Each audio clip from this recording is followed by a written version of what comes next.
For decades, Jack Nicholson wore the devil's grin, the rebel who turned Hollywood upside down. But when the cameras stopped, he carried grudges darker than the roles that made him famous. At 88, he finally broke his silence. Behind the curtain of success, 6 names emerge. Some were idols, some were friends. Each one, Nicholson says, crossed the line from respect into pure hatred. And now we reveal the legends he despised and why he would never forgive them. Number 1, Marlon Brando. The hero became Nicholson's biggest betrayal. Jack Nicholson never expected his greatest disappointment would come from the man he worshipped most, Marlon Brando. He was supposed to be the hero, the genius who inspired an entire generation, including Jack himself. But when they finally worked together on the Missouri Breaks in 1976, Nicholson's admiration turned into betrayal. Nicholson arrived on set disciplined, hungry to spar with his hero.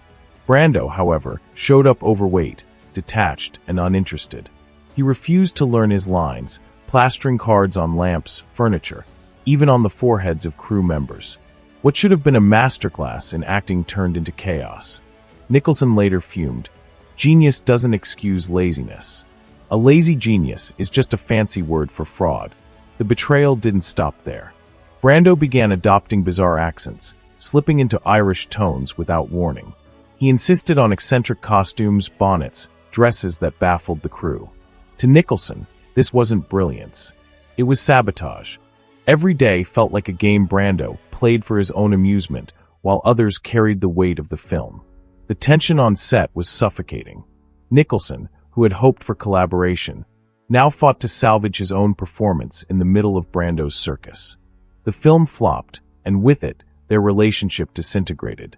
Nicholson never forgave him. He continued to revere Brando's early work, but he swore never to act with him again. For Jack, the lesson was devastating. Sometimes the gods you worship are the ones who shatter your faith the most.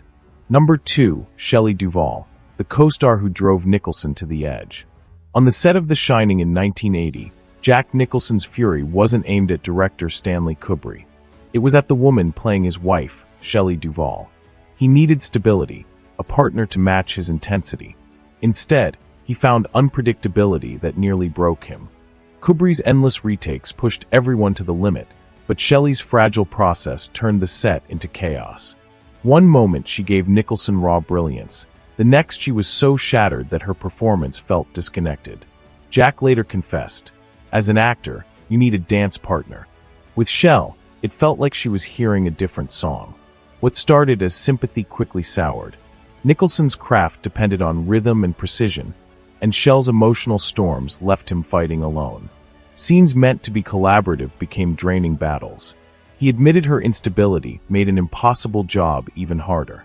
Decades later, Jack softened his judgment. With hindsight, he recognized Kubrick's cruelty had pushed Shell into collapse. What Stanley put her through was unconscionable, he said. Still, the memory of those days never left him. The movie became a classic, but it was built on the wreckage of trust between its 2 leads. Number 3, Tom Cruise, the superstar, Nicholson called empty. When Jack Nicholson went head-to-head with Tom Cruise in A Few Good Men, 1992, the result looked explosive.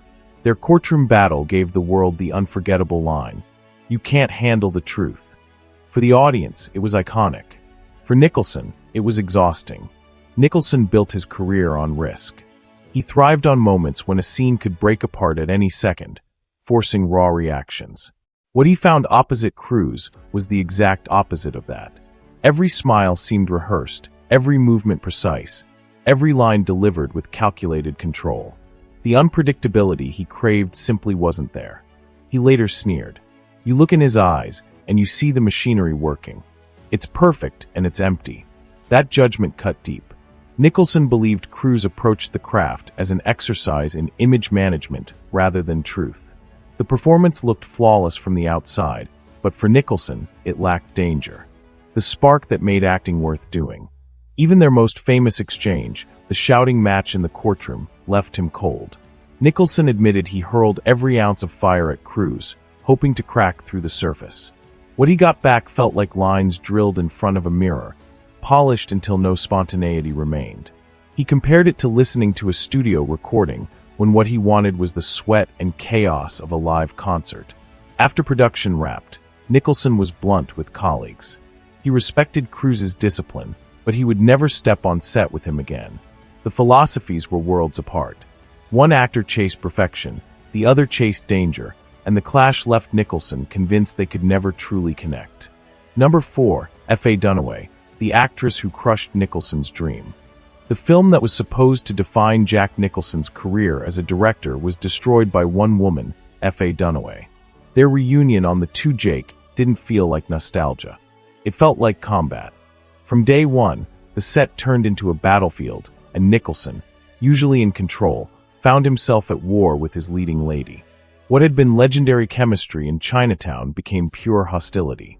She showed up late, argued over every line, and challenged every decision he made. Nicholson, already carrying the weight of directing, writing, and starring, finally snapped. This isn't collaboration. It's sabotage. That single word, sabotage, summed up his rage. The trust was gone, the respect was gone, and the dream of a triumphant sequel collapsed.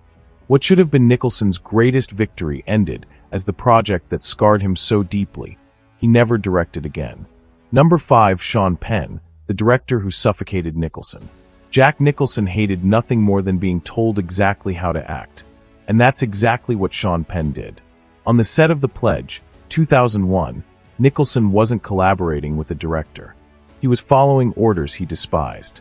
Penn, obsessed with gritty realism, wanted every pause, every glance, every tone delivered his way. Nicholson later complained, "What's the point of hiring Jack Nicholson if you want a puppet?" That single line exposed the fury boiling under the surface. For decades, Nicholson had built his craft on instinct and spontaneity, on the thrill of discovery in front of the camera. With Penn, there was no room for that. Every scene felt locked in a cage, every choice suffocated. Nicholson compared it to running a marathon with your feet tied together, a metaphor that made clear just how tortured the experience became. Yes, the film earned praise, but Nicholson never forgave the process. He walked away feeling drained, robbed of the danger that made acting worth it. After The Pledge, the two men never worked together again. Proof that for Nicholson, Penn's brilliance as a director could never outweigh the suffocation he inflicted. Number 6, Leonardo DiCaprio. The star Nicholson said was too safe. On The Departed, 2006, Jack Nicholson and Leonardo DiCaprio created some of the most explosive moments in Martin Scorsese's crime masterpiece. Nicholson's Frank Costello was pure chaos. DiCaprio's Billy Costigan was tightly wound tension. To audiences, their clash looked like magic. But behind the scenes, Nicholson dismissed his younger co-star as too safe. Nicholson thrived on danger. He wanted unpredictability, the possibility that anything could happen once the camera rolled. DiCaprio, by contrast, prepared every detail of his performance, backstory, gestures, even the smallest facial tics.